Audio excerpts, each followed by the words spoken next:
in the midnight sun. There are strange things done in the midnight sun by men who moil for gold. The Arctic trails have their secret tales that will make your blood run cold. The northern lights have seen poor sights, but the poorest they ever did see was that night by the marge of Lake Labarge, I cremated Sam McGee. Now Sam McGee was from Tennessee, where the cotton blooms and blows. Why he left his home in the south to roam along the pole, God only knows. He was always cold, but the land of gold seemed to hold him like a spell. They'd often say in his homely way that he'd sooner be in hell. On Christmas Day, we were mushing our way through the Dawson's Trail. The hobby of cold through the bark was fold and stabbed like driven nail.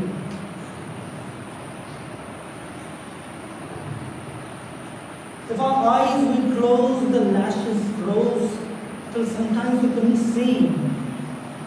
It wasn't much fun, but the only one to whimper was Sam McGee.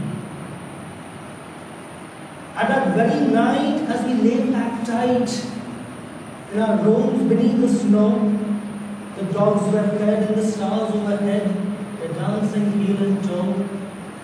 He turns to me, "Cap," says he, I'll dash it this time, I guess. And if it was so, I want you that we won't quite refuse my last request. He looked so low that we didn't say no. Then with a sort of moan, says he, "It's the crooked gold that has got into my bones and keep me chilled to the bone. Yet it ain't being dead. It's the awful dread of that icy grave that pains. And I want you to swear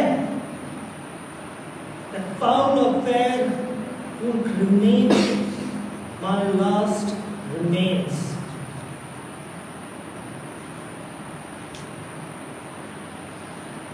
A friend's last need is a thing to heed, and I swore I wouldn't fail. And come next dawn, he's carried on. God, he looked ghastly pale. Crouched on the sleigh, he railed all day of his home in Tennessee. Come nightfall, a corpse was all that was left of Sam McGee. There was hardly a breath in that land of death. I hurried horror-driven, with the corpse half hit, but I couldn't get rid because of a promise given. It was lashed to the sleigh as if to say, "You may tax your brawn and brains, but you promised true, and it's up to you to cremate them last remains." A promise made is a debt unpaid, but its trail's got its own stern code. In the days to come, though my lips were dumb, in my heart how I cursed that load.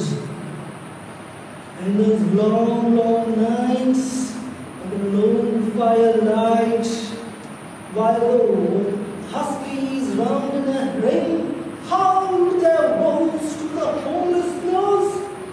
Oh God, I hated that thing. And every day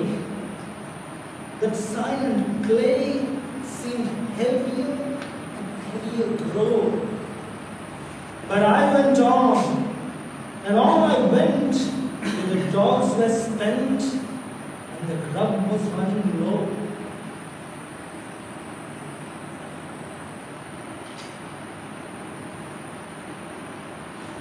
The trail was bad.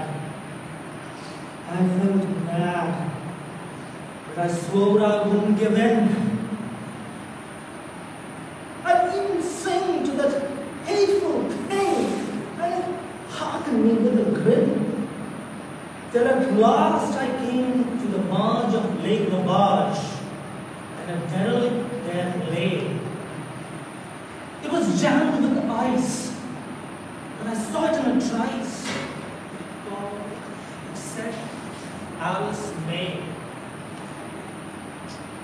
I looked at it, and I thought of it, and looked at my frozen chum.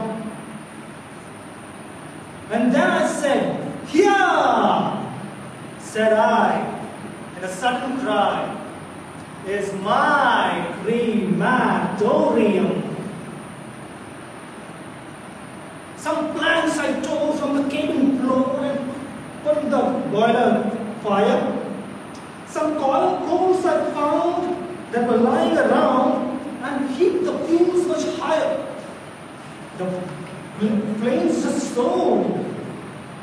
The furnace roared, and seldom a blaze you see. I burrowed a hole in the glowing coal and stuffed in Sam McGee.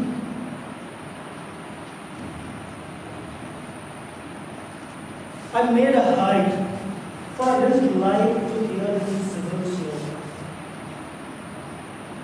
The heavens scowled and the huskies howled, and the wind began to blow. It was icy cold when a hot sweat rolled down my cheek, and I don't know why. There was greasy smoke in an inky cloak streamed down the sky. How long, I do not know how long the snow, I wrestled with grisly fear. The stars came out and they danced about. Earth again I ventured near. I was sick with dread, but I bravely said, "I'll just take a peek inside. He must be cooked, I guess." And it's time I took a look, and then I opened the door wide. And there sat Sam, looking cool and calm, as in the heart of the furnace road.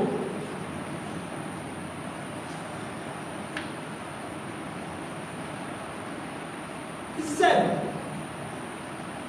he wore a smile that I could see a mind, and said, "Please close the door. It's fine in here. But I greatly fear you bring in the cold and the storm. Ever since I left the plum tree down in Tennessee, it's the first time that I've felt Mr. Joseph.